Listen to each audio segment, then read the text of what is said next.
Bah, je m'appelle Mallory Prolo, je suis auteur-réalisateur.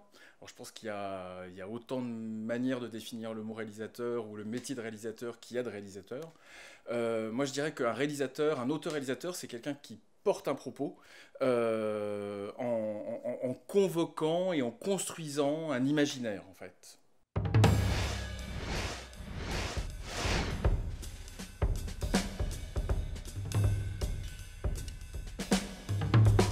Moi, je crois d'aussi loin que remontent tous mes souvenirs, j'ai toujours voulu faire ce métier, en tout cas de faire des films. C'était pas clair pour moi au départ, je connaissais pas les métiers, voilà, très précisément, mais faire des films, c'est vraiment depuis l'enfance ou la prime adolescence, quoi.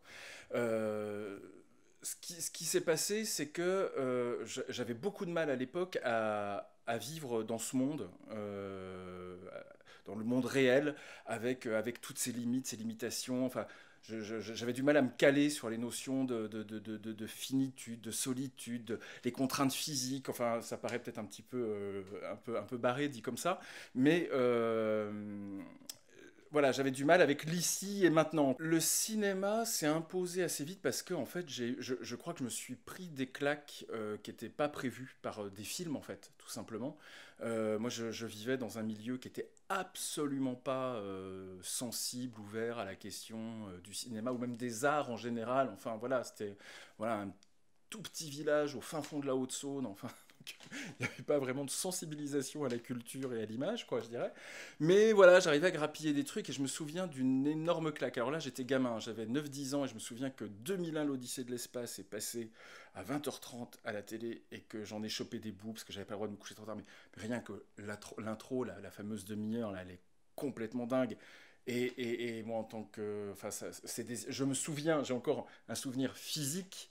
C'est un de mes premiers souvenirs. Je me souviens de où j'étais quand j'ai vu ça, quoi. Voilà, vraiment, ça, c'est important. Et puis après, bah, il y a Alan Parker, qui, à mon avis, qui est d'ailleurs décédé récemment, mais qui, à mon avis, reste un cinéaste vraiment à montrer aux ados, parce qu'il y a quelque chose au niveau formel et au niveau du fond, c'est pas que de la forme, Alan Parker, mais qui est très marquant, enfin, qui montre bien que derrière un film, il y a une patte, il y a une sensibilité unique, une et une seule. Ça, c'est vraiment avec Alan Parker que j'ai découvert ça.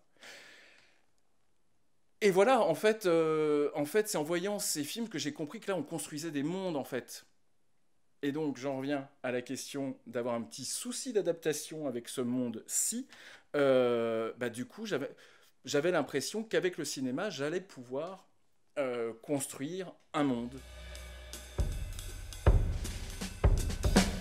Alors pendant longtemps, j'ai écrit seul, j'ai préparé mes films seul, et c'est quelque chose qui change depuis quelques années, pour mon plus grand plaisir, mais j'étais pas prêt avant. Je pense que c'est aussi une question d'être prêt aussi à l'échange et au partage. Quand j'écris, vraiment, je cherche la ligne claire de mes idées. Donc il y a beaucoup d'idées que je trouve sympathiques ou qui me viennent en entendant un fait de société ou au cours d'une discussion ou un truc qui me happe quand j'entends quelqu'un qui me parle d'un truc qui lui est arrivé, etc. Enfin, comme beaucoup de gens qui écrivent, enfin, ça, c'est un peu partout, c'est des choses qu'on saisit, etc. Mais une fois qu'on a ça, ce que j'essaye vraiment de mettre en place, c'est la ligne claire, c'est de voir de où part, enfin surtout déjà, en général, je pars de où va arriver l'idée, en fait. Moi, j'écris comme ça. De vraiment où ça se termine, ensuite où je commence, pour apporter le meilleur éclairage et le meilleur soutien à la manière dont ça va se terminer, parce que c'est quand même ça se termine, quoi. Et ensuite, et ça déjà, il y a 9 projets sur 10 qui ne passent pas cette étape, en fait. Voilà. Et ensuite, une fois que ça s'est fait, là, je commence à structurer les étapes pour arriver de A à Z, en fait. Voilà. Et ensuite, je meuble, je construis mes personnages, etc. Mais tant que j'ai pas cette ligne claire qui doit être très très forte, et d'ailleurs, cette ligne claire, c'est quoi finalement? C'est le pitch.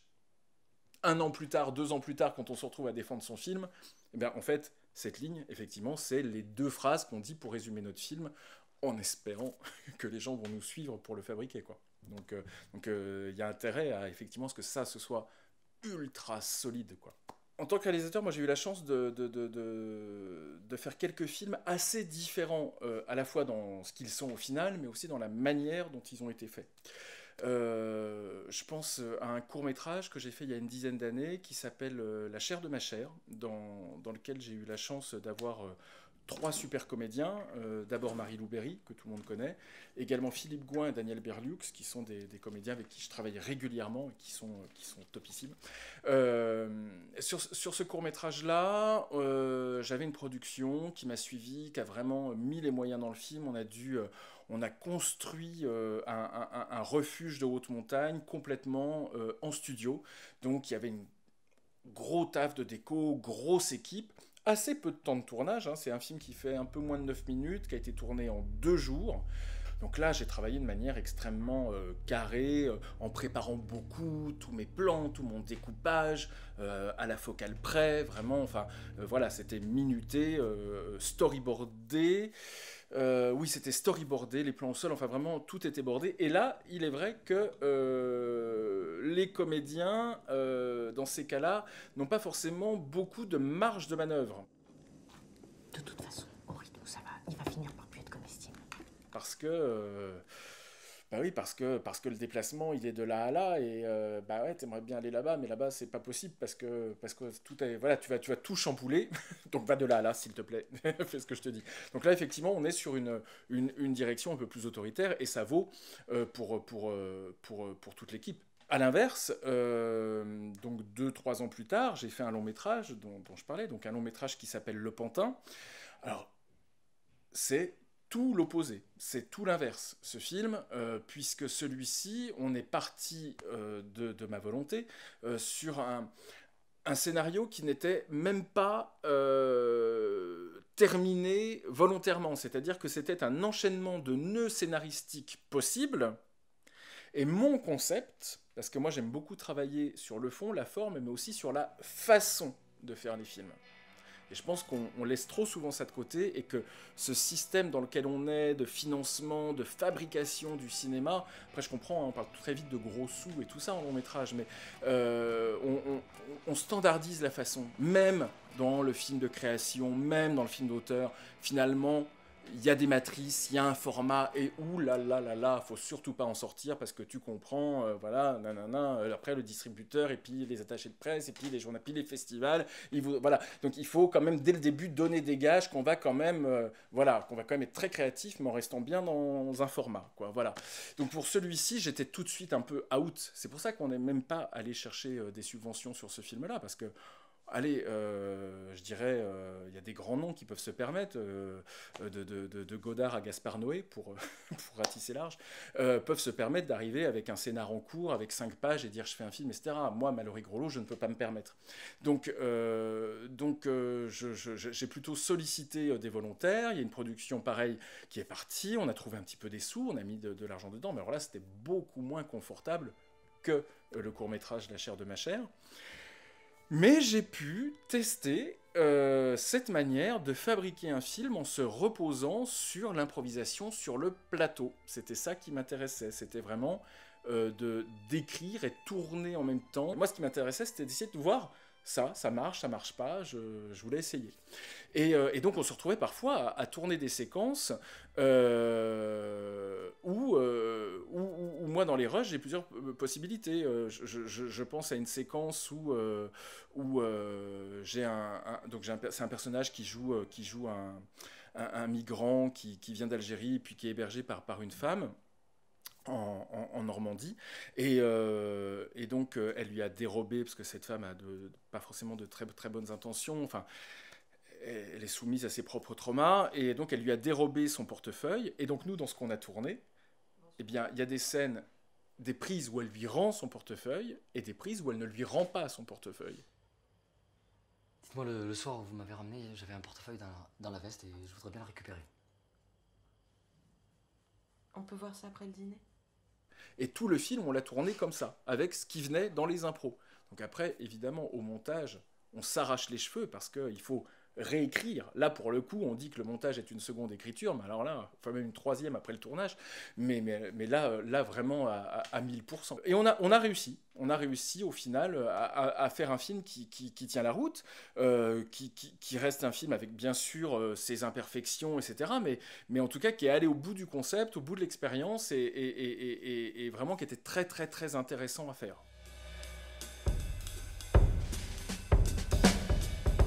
De ce que de ce qu'on perçoit aujourd'hui, on voit bien qu'il y a que le cinéma de long métrage doit un petit peu plus partager la place maintenant, l'espace, avec les séries et avec ce qu'on va appeler les nouveaux formats, de manière un peu floue, quoi. Voilà. Alors, je ne crois pas qu'il faille se braquer contre ça, parce que dans tout ça, il y a de la fiction, il y a de l'imaginaire. Je fais partie des gens qui pensent qu'il y a du cinéma dans certaines séries, plus que dans certains films, voilà, paradoxalement. Donc, les frontières, elles se floutent, et c'est vrai que c'est un petit peu compliqué aujourd'hui de retrouver ces marques.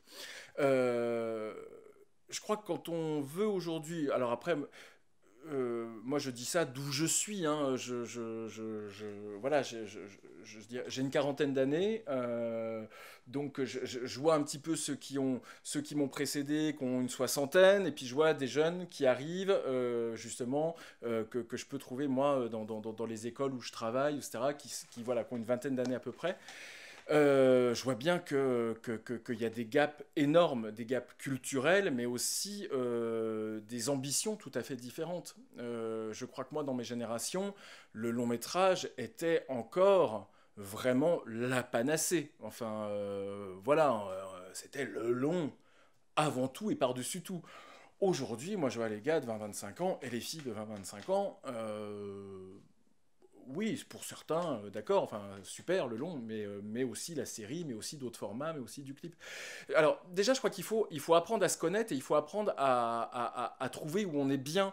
Je veux dire, tout le monde n'a pas de velléité forcément, par exemple, à être auteur et ou réalisateur. Déjà, c'est super important de distinguer ça. Dans le système anglo-saxon, c'est beaucoup plus distingué. En France, on est en train de le faire, mais c'est en train de se passer. Mais c'est vrai qu'il y a beaucoup cette confusion d'auteur-réalisateur. On peut tout à fait s'épanouir en tant qu'auteur et ne pas avoir grand-chose à dire ou à faire en tant que réal, et inversement. Donc ça c'est super important, parce que il faut réussir à prendre du plaisir quand même. C'est un métier ultra difficile, ultra violent, faut pas se mentir, relationnellement, politiquement, enfin on fait autant de la politique que de l'artistique en fait quand même quand on réalise des films, quoi. Donc quand même le but du jeu c'est comme déjà de savoir un petit peu, ou d'arriver à discerner au bout d'un moment où est-ce qu'on va un peu prendre du plaisir pour pas en plus de tout ça s'infliger une route qui n'est pas la nôtre. Et je crois qu'aujourd'hui on est vachement comme ça dans des espèces de discours, on nous impose des discours, enfin des espèces comment dire, de modèles imposés de la réussite, et réussir dans le cinéma c'est ça, et réussir dans la vidéo c'est ça, etc. Moi je dis faut revenir un peu sur ce dont on a envie, où est-ce qu'on se fait du bien, et là où on se fait du bien, c'est probablement là qu'on a le plus de chances de faire bien, et de faire bien pour les autres en fait. Je pense par exemple à un acteur que j'ai eu la chance de diriger, à Denis Lavant, que j'ai eu la chance de diriger dans un clip. Bon, ça c'était une journée de tournage, mais c'est quand même un moment très important pour moi dans mon parcours, parce que bon, c'est un acteur absolument dingue, et je le cache pas, très impressionnant, quoi. Enfin voilà, voilà. Tourner avec Denis Lavant, c'était un truc. Et donc c'est pareil, on fonctionnait, donc c'était un clip où il se battait contre de l'eau, etc. C'est un film qu'on a tourné il y a 2 ans. Donc on tournait en plan séquence, on lui envoyait environ 1000 litres d'eau dans la figure en 2 minutes.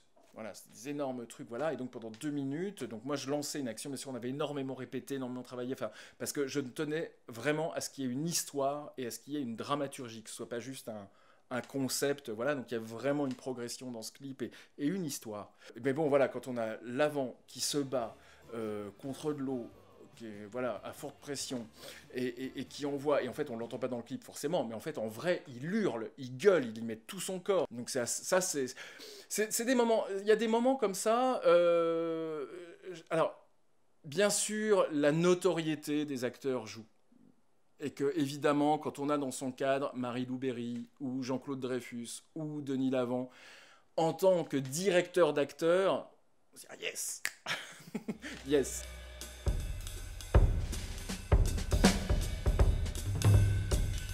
Alors, bah, on a tous des films qui ont déclenché des envies, sur lesquels on s'est construit. Enfin, moi, je pense Wells, Chaplin, Kubrick, Kurosawa, tout ça. Enfin voilà. Mais ce qui est important, c'est aussi les films qui renouvellent l'envie, enfin qui nous font, qui nous redonnent un coup de boost, voilà, en cours de parcours, je dirais. Et moi, il y a un film vraiment qui m'a mais littéralement explosé. C'est un film qui n'est pas sorti en France, qui s'appelle November, qui a été réalisé par un monsieur qui s'appelle Rainer Sarnet. J'espère que je le prononce bien. C'est un film estonien qui est sorti, je crois, en 2017, une espèce de saga fantastico-gothique en noir et blanc. Et vraiment, je le conseille à tout le monde parce que c'est dingue. Je parlais de développement de l'imaginaire. Là, c'est un film qui n'est que proposition d'imaginaire et de beauté, quoi.